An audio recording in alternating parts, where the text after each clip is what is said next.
Good afternoon. This is Eric from 10X Action Sales, and today's topic for our Zoom is, well, the other agent's going to cut their commission. Will you? So I wanted to just start out with, there are some discount agents out there. They're willing to cut their commission. They're willing to do whatever it is just to get the listing. But what you want to do is you want to make sure that you're the authority, and that you show value. You want to make sure that your value is there, and that you're the right agent for them. So we've got some scripts to combat that. I'm going to pull them up here in a second. And we've got two scripts, and one actually leads right into the other. So, but we'll go over all of that here in a second. I'm going to share my screen.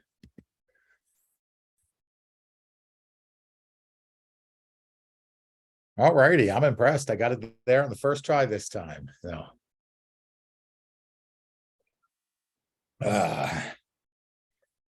all righty.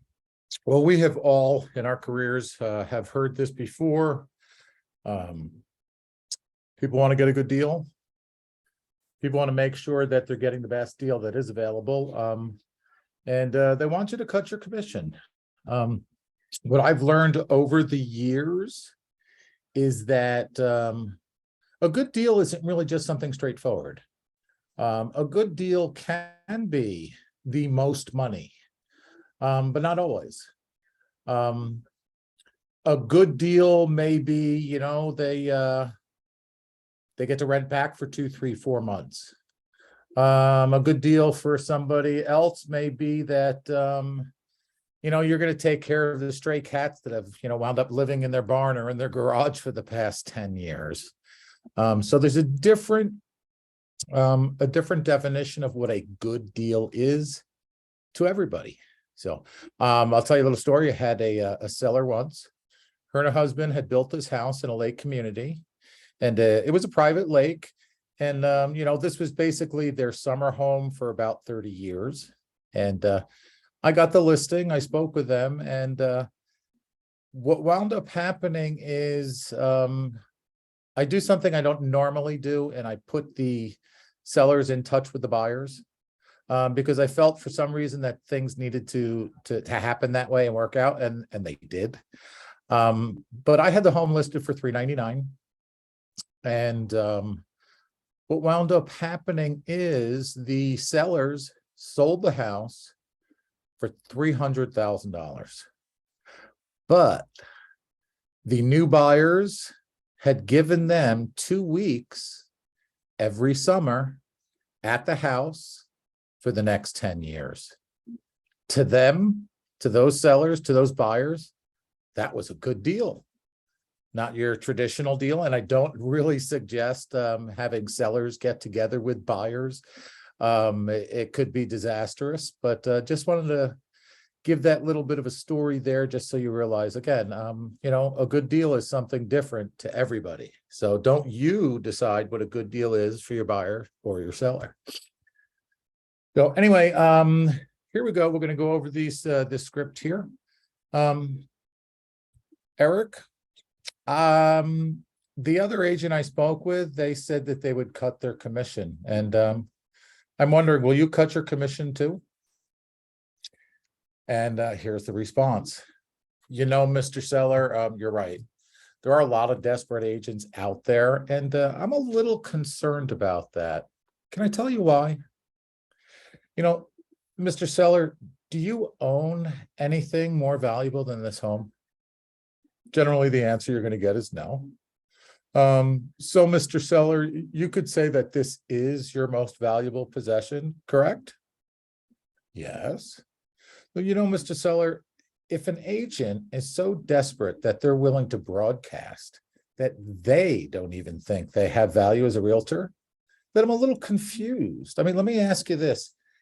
Is that the person you really want sitting across from the negotiation table, trying to negotiate a better price for you? I mean, we're talking about a person who's already admitted they don't see value in themselves. someone who doesn't have the skills to negotiate their own commission, right? Is that the type of person you want representing you in the most valuable transaction of your life? Typically, if you've gotten through that, you've probably made an impact on them. They're probably going to ask you different questions. Also, you also have to be cautious too, because you never know that other agent may be their best friend, a relative. So you want to make sure you feel things out a little bit. And you want to say it in a concerning way, like I did, rather than an accusatory way. You want to ask them, we're talking about somebody who's, already admitted they don't have the skills to negotiate their own commission, let alone a price for your home. You have to deliver it the right way. Your tone, your inflection is going to be paramount to the whole situation. So, and you can go a little bit different than this. This is actually a little bit longer version. You can cut down the, the back part of it where, we're talking about a person who's already admitted they don't see the value in themselves. You could leave it as the first paragraph, well, if an agent's so desperate, they're willing to broadcast that they don't think they have value as a realtor, then I'm a little confused. You can, at the end of that paragraph where it says, is that who you really want sitting across from the table, negotiating a better price for you? Again, you're doing it you're counseling them. You're not criticizing them, again, because it could be somebody, so there's also another way that you can go about this. It is a little bit shorter. And also what I've found is if you get through the first part here, is that the type of person, you want representing you in the most valuable transaction in your life? The seller might say, no, I don't. But, I still want I still want you to lower your commission. So what you want to do is you want to, at that point there, you can transition into the second part. And, because it's okay. So Mr. Seller, what you're asking is, will I lower my commission? The seller, yes, that's what I'm asking you. So then you ask them this, aside from my commission, how do you feel about everything else? And then be quiet. Let the seller tell you what they think of everything else. Chances are they're going to tell you, well, you know what? Everything else seems fine. And then at this point here is when you have to deliver this the right way, or it could be catastrophic. So I'm curious, Mr. Seller, which part exactly, for my own knowledge, do you feel I'm not offering enough value to collect my full asking commission when I get your house sold? And then be quiet. The silence is golden. They may say, well, everything is fine. I had to ask. They had to do their due diligence. They want to make sure they're getting a great deal for them. And, and we understand this, that's what they're looking for. They're looking for a good deal. They're looking for actually the best person that they can. And if you're able to articulate these and educate them and show them your value, then it shouldn't be a problem with getting the listing at full commission. So what I'm going to do too is I'm going to pull up another set of scripts. Hold on one second. Let me see if I can find them.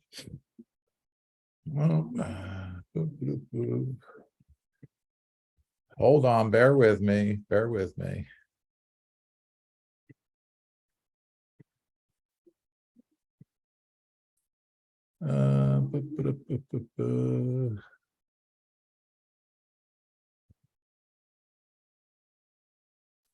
All righty. I can't seem to bring up the scripts that I am looking for. So, well, what we're going to do, we're going to go back to the script here and we'll dissect it a little bit further. Oops. Forgot about that. Forgot I got to share the screen. There we go.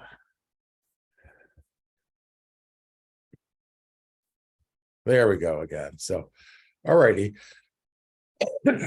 So again, on scripts, what you want to do with your scripts is you want to practice them. There's a lot of information here, but you want to practice them. To practice your scripts, I'm going to tell you again what you should be doing is writing your scripts down. Some people are better at absorbing information when they write things down. Some people are better absorbing information when they hear them.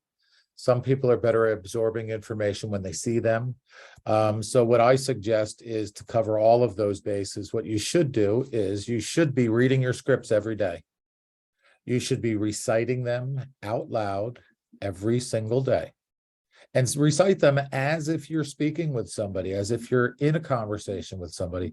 Ideally, find a partner, find somebody who's just as dedicated as you are to learning your scripts and to being the best agent you can possibly be, and partner up with them. Set a certain time every single day. As we learned in the $1 Million Calendar for Your Success, scripts and dialogue should be something that you're practicing every single day, just before you get on those phones and start calling prospects, start calling expireds, start calling FSBOs and people in your database. So there are also lots of other things that you can say about cutting your commission. You could ask them, you know, what they feel is an appropriate commission for doing the marketing, doing the selling of their home, and giving them an idea of the different things that you're doing above and beyond what the other agents are doing. What that is going to do for you is that's going to solidify your value. You're going to show if you're doing things that everybody puts things on the MLS. Everybody puts things on Realtor. Everybody puts things on Zillow. Everybody puts things on social media. You've got to do something that's different. I've got lots of different things that I do, but you've got to do things that are different to show your value and to build value in your presentation to sellers. So again, here, your scripts here, you can download these. I mean, take a screenshot of this. Sorry about that. And you know, what we're going to do, we're going to cut this one a little bit short today. I know it was only about 15 minutes, but it's, sorry about that. Again, things have come to light today, and I had to cut short a little bit. Anyway, what we're going to do next week, we are going to get into topics that are key to getting back to basics. A lot of times people are like, oh, I've got my license. Now what do I do? How do I get my name in front of people? How do I let people know that I'm a real estate agent, that I can help them, their friends, and their family member with real estate, and I want to be their resource for all things real estate. So, but that's what February's classes are going to be. We're going to go over prospecting. We're going to go over building meaningful rapport. We're going to go over building your value proposition and the things you should be doing for communicating with your clients, your buyers, and your sellers.